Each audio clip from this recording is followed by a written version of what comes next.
mga kauni, for today's vlog nga ayan nga guys, late na naman ang inyong Disney princess, papasok na ulit ako dito sa shop. Sobrang nagmamadali na ako kasi nga late na ako, alam niyo naman lagi akong late kasi nga sakit ang katawan ko. Anyways, ayan nga, fast forward tayo ngayon guys, nandito na nga ako sa shop at maglilinis na ako ng shop ulit.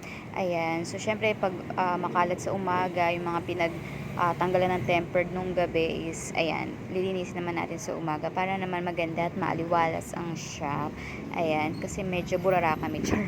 So, ayan na nga, habang naglilinis muna ako, lilinisin ko rin yung pwesto ng boss ko na super burara din, char. So, ayan nga, yung lahat ng dumi niyan sa ilalim, mga pinagawa niya ng mga cellphone, mga LCD, nandiyan sa baba lahat yan. Aayusin ko yan isa-isa kasi nga, sobrang, dumi, ayan nga. Ayan, papakita ko sa inyo. Yan yung pwesto niya. Yan yung dyan sa kabila. Dyan siya gumagawa ng mga LCD ng cellphone. Dyan siya nagre-repair. Ayan, sobrang dumi. After nga nito guys, may customer. Ayan, maglalagay muna ako ng tempered guys. Ayan nga, nagmamadali na nga ako. Fast forward na natin yan kasi nga marami pa akong gagawin kasi dumating na rin yung mga pambenta naming items.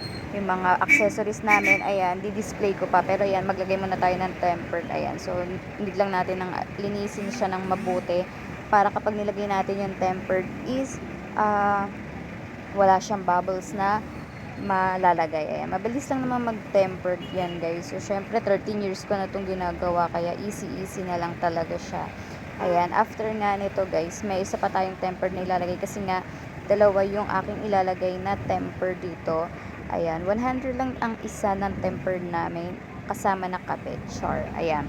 So yan, basta ganyan lang. Kailangan malinis lang talaga siya.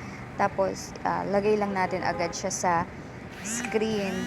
Dito sa amin kasi, dahil tabi kami ng karsada, ayan, mabilis magka-alikabok. Kaya kailangan unahan mo yung alikabok para hindi ka magkaroon ng bubbles yung tempered na ilalagay natin. So, ayan.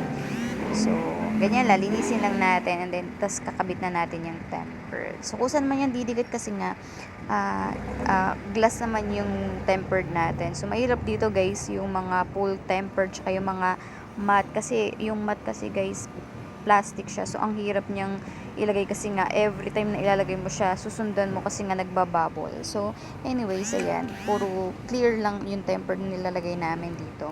So, ito na nga yung mga ayusin ko pa, yung mga dumating namin paninda. Ayan, may cord, may headset, ayan. So, display lang natin yung mga charger natin na mga pangdikipad, ayan. So, ayan yung aking di-display. Meron tayong pang Android na mga battery, ayan. So, iyan yung di-display ko kasi nga nagdatingan sila ngayon. So, ngayon ko ayusin kasi ako lang naman ang mag-aayos niyan.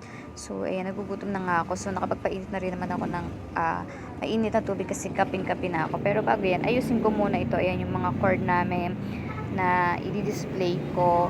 Kasi wala namang ibang magdi-display nito kung hindi ako lang. Kasi nga, super sipag ng Disney princess nyo. Chari. So, ayan. Ito yung aking mouse. Ayan. Pambenta rin yan kasi ang dami naghahanap ng mouse. Ayan. Yung mga tempered. Usually, tempered talaga yung mabilis maubos dito sa amin guys. Kasi ang daming nagpapalagay ng tempered. Ayan. So, tsaka, libre na rin naman ang kabit ng tempered dito sa amin. Kaya, hindi na kayo mahihirapan. So, ayan. Tapos, meron din kami ditong mga universal laptop charger kasi marami rin naghahanap niyan, universal na charger ng laptop. Yung mga iba kasi naghahanap yan dito kahit na cellphonean kayo, ang dami naghahanap yan. So eto na nga, nakapagpainit na ako ng tubig at isasalin ko na yung favorite kong coffee blanca, ba't ka naman, ayan. So kasi nga lutang pa ako, haggard na agad ako umaga pa lang. So kailangan natin ng energy. Ayan, magtitimpla tayo ng kape. So, yun lang guys. Thank you for watching guys.